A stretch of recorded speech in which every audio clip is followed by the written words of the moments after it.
ಸಾಗುಗೆ ಬೇಕಾಗಿರೋ ಸಾಮಗ್ರಿಗಳು ಹುರುಳಿಕಾಯಿ, ಗೆಡ್ಡೆಕೋಸು, ಸೀಮೆ ಬದನೆಕಾಯಿ, ಕ್ಯಾರೆಟು, ಆಲೂಗಡ್ಡೆ, ಬಟಾಣಿ ಇದೆಲ್ಲ ಕುಕ್ಕರಲ್ಲಿ ಹಾಕಿ ಬೇಯಿಸ್ಕೊತೀನಿ.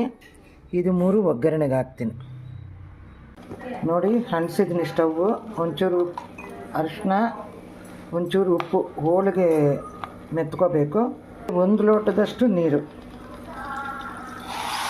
1 ಕುಗ್ಸಿದ್ರೆ ಸಾಕು. ಸಾಗುಗೆ ಯಾಕೆ ಮಾಡೋದು, ಏನೇನು ಹಾಕಬೇಕು ಅಂತ ತೋರಿಸ್ಕೊಡ್ತೀನಿ.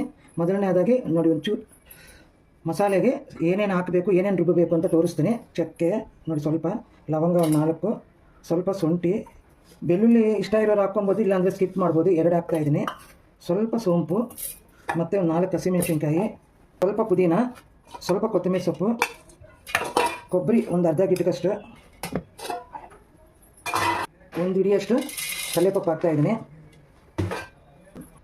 ಸ್ವಲ್ಪ ಗೋಡಂಬಿ ಹಾಕ್ತಾಯಿದ್ದೀನಿ, ಮತ್ತು 1 ಸ್ಪೂನು ಗಸಗಸೆ ಹಾಕ್ತಾಯಿದ್ದೀನಿ, ಸ್ವಲ್ಪ ಜೀರಿಗೆ,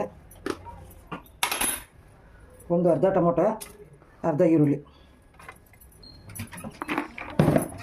ಒಂದು ಅರ್ಧ ಲೋಟ ನೀರು ಹಾಕ್ಬಿಟ್ಟು ನುಣ್ಣಗೆ ರುಬ್ಬಬೇಕು. ನೆಕ್ಸ್ಟ್ ಒಗ್ಗರಣೆ ತೋರಿಸ್ತೀನಿ. ನೋಡಿ, ಎಣ್ಣೆ ಬಿಸಿ ಆದಮೇಲೆ 1 ಸ್ಪೂನ್ ತುಪ್ಪನೂ ಹಾಕ್ತಾಯಿದ್ದೀನಿ. ಸ್ವಲ್ಪ ಸಾಸಿವೆ, ಸ್ವಲ್ಪ ಇಂಗು, ಕರಿಬೇವು ಸೊಪ್ಪು, ಆಯ್ತಾಯ್ತು, ಈರುಳ್ಳಿ, ಆಮೇಲೆ ಸ್ವಲ್ಪ ಕರಿಬೇವಿನ ಸೊಪ್ಪು. ಈರುಳ್ಳಿ ಇಷ್ಟ ಆಗಿದೆ. ಆಮೇಲೆ ಇದಕ್ಕೆ ಹಸಿಮೆಣಸಿನ್ಕಾಯಿ 1 ಹೆಚ್ಕೊಂಡಿದ್ದೀನಿ,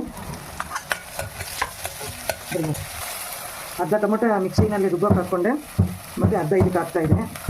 ನೋಡಿ, ರುಬ್ಬಿರೋ ಮಸಾಲೆ ಹಾಕ್ತಾಯಿದ್ದೀನಿ. 5 ನಿಮಿಷ ಈ ಥರ ಚೆನ್ನಾಗಿ ಇದು ಮಾಡ್ಕೋಬೇಕು. ಆವಾಗಲೇ ತೋರಿಸುವಾಗ ಏಲಕ್ಕಿ ಮಿಸ್ ಮಾಡಿಕೊಂಡೆ, ಇವಾಗ ಏಲಕ್ಕಿ ಹಾಕಿದ್ದೀನಿ. ನೀವು 2 ಏಲಕ್ಕಿ ಹಾಕ್ಕೊಳ್ಳಿ ಮಸಾಲೆಗೆ ರುಬ್ಬುವಾಗ. ಆಗಿದೆ. ಇವಾಗ ಬೇಯಿಸಿದ್ನಲ್ವ, ಒಂದೇ ಒಂದು ಕುಗ್ಸಿರೋದು ಹಾಕ್ತಾಯಿದ್ದೀನಿ. ನೋಡಿ, ಚೆನ್ನಾಗಿ ಒಂದು 5 ನಿಮಿಷ ಹಾಕಿದ ಮೇಲೆ ಚೆನ್ನಾಗಿ ಮಿಕ್ಸ್ ಮಾಡಿ.